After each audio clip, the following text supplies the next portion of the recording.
வணக்கம் சார். வணக்கம். சார் இப்ப வந்து லாஸ்ட் 2 இயர்ஸா ஷேர் மார்க்கெட் டவுன்ஃபால்ல இருக்கு. கரெக்ட். கோல்ட் அண்ட் சில்வர் ரேட்டும் டவுன்ஃபால்ல இருக்கு. இப்போ ஒரு இன்வெஸ்டர் எதுல போய் இன்வெஸ்ட் பண்றது? இப்ப இருக்க சூழல்ல அவங்க எப்படிங்க சார் ஆக்ட் பண்ணணும்? ஸோ நீங்க கேட்ட கேள்வி நல்ல கேள்விதான். கோல்டு பாத்தீங்கன்னா பீக் ஆகி கிட்டத்தட்ட ஒரு 20-30% விழுந்தது. சில்வர் நிறையவே விழுந்துடுச்சு. மார்க்கெட் பாத்தீங்கன்னா ஒரு 24 செப்டம்பர்ல பீக் ஆகி இப்போ பாத்தீங்கன்னா ஒரு 2 இயர்ஸா கன்சாலிடேட் ஆயிட்டு இருக்கு. ஆனா லாஸ்ட் ஒரு 2-3 மந்த்ஸ் நீங்க பாத்தீங்கன்னா ஸ்மால் அண்ட் மிட் கேப் நல்லாவே ரெக்கவர் ஆயிட்டாங்க இந்த March post. So I think இந்த ரிசல்ட் சீசன்ல நம்ம பேசின மாதிரி பாத்தீங்கன்னா ரிசல்ட் ஸ்லைட்டா பெட்டரா வந்துட்டு இருக்கிறதுனால ஈக்விட்டி இப்போ நல்லாவே பொசிஷன் இருக்கு. ஈக்விட்டிக்கு ஒரு பெரிய ஹெட்வின் நாங்கள் லாஸ்ட் 2 வருஷம் என்ன பாத்தீங்கன்னா எஃப்ஐஎஸ் செல்லிங் வந்து ப்ரிடாமினென்ட்லா ஹெவியா இருந்தது because of this AI trade. Last 1 week நீங்க பார்த்திருப்பீங்க, இந்த கொரியா ஆகட்டும் ஜப்பான் ஆகட்டும் நிறைய மார்க்கெட்ஸ்ல 20-30% ஃபால் ஆயிடுச்சு. ஸோ ஐ திங்க் செட்டப் இன்னைக்கு எப்படி இருக்குன்னா equity has becoming a favourite asset class. ஒரு 2-3 வருஷத்துக்கு யாராவது வியூ பண்றீங்கன்னா ஒரு 12-13% எதிர்பார்க்கறதுக்கு ஒரு நல்ல இது. கோல்டு பாத்தீங்கன்னா அந்த $4,000 யூஎஸ்லயும் இருக்கு. நம்ம கரன்சி 95 இருக்கிறதுனால இந்தியாவில் அவ்வளவு பெரிய ஃபால் வரல. ஆனா குளோபலா பாத்தீங்கன்னா கோல்ட்லயும் ஃபாலு, சில்வர்லயும் ஃபாலு, பிட்காயின்லாம் சொல்லவே தேவையில்ல, நிறையவே அடிச்சிட்டாங்க.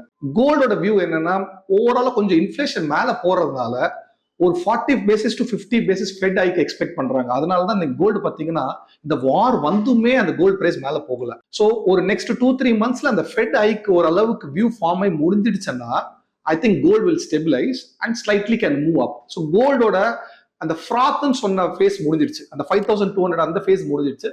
4000 ஒரு ரீசனபிள் ஃபேஸ் தான்.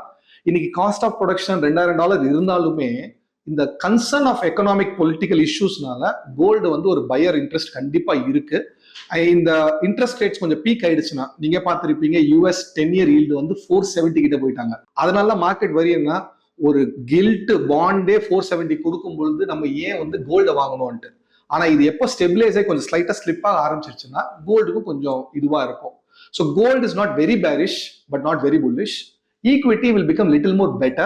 Primarily the cheapest part is the large cap because of the FIS செல்லிங்னால அடிமட்ட பிரைஸுக்கு எடுத்துட்டு வந்துட்டாங்க சில ஐடியாஸ் எல்லாமே.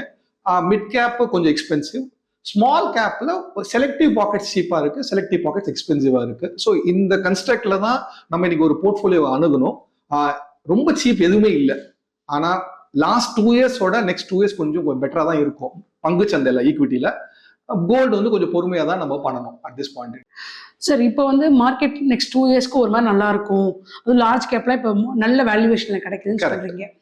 இப்போ இருக்க இன்வெஸ்டர்ஸ் ஆனா மைண்ட் செட் என்ன, கோல்டும் குறையுது, மார்க்கெட்டும் சீப்பா இருக்கு. இப்போ நான் கோல்டு போறதா மார்க்கெட் போறதான்ற ஒரு கன்ஃபியூஷன்ல இருக்காங்க. அவங்களுக்கு எது பெஸ்ட் இதுவா இருக்கும் சார், இன்வெஸ்ட்மெண்டா இருக்கும்? For example mutual fund, fixed income, bond, equity, gold, இன்னொன்னு சில்வரையும் அசெட்டா தான் அவங்க பாக்குறாங்க.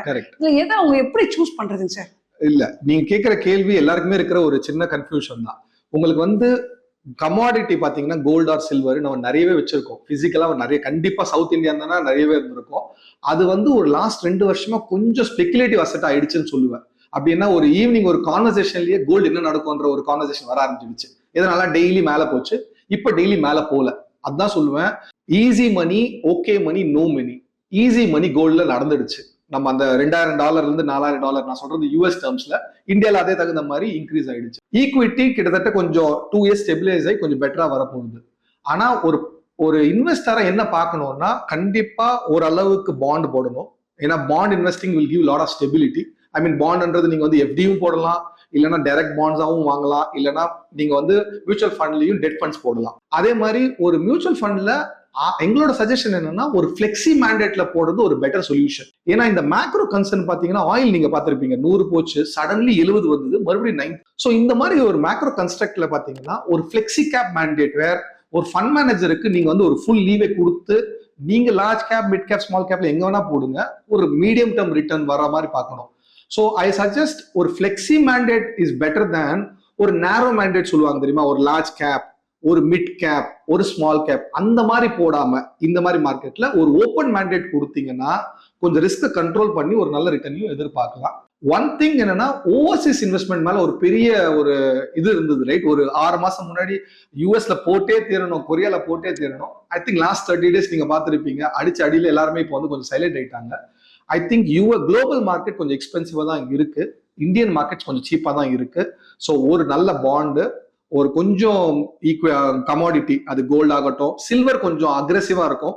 ஸோ நீங்க வந்து கமாடிட்டிலேயே கோல்டு கொஞ்சம் கன்சர்வேட்டிவ், சில்வர் கொஞ்சம் அக்ரெசிவ். ஸோ அதுக்கு தகுந்த மாதிரி தான் நீங்க அந்த மிக்ஸ்.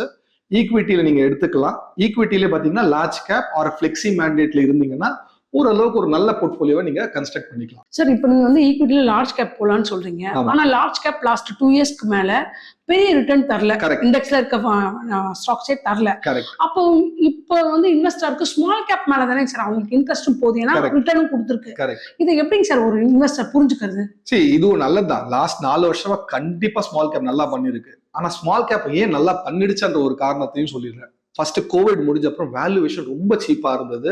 கவர்மெண்ட் நிறைய இன்ஃபியூஸ் பண்ணதால growth நல்லா வந்தது.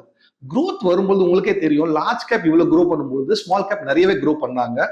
ஸ்மால் கேப் இண்டெக்ஸ் பாத்தீங்கன்னா கன்ஸ்ட்ரக்ஷன், கேபிட்டல் குட்ஸ் கம்பெனிஸா நிறையவே இருக்கு. அதுவே நீங்க வந்து நிஃப்டில பாத்தீங்கன்னா பாரத் எலக்ட்ரானிக்ஸ் ஒரே ஒரு கேபிட்டல் குட்ஸ் கம்பெனி தான்.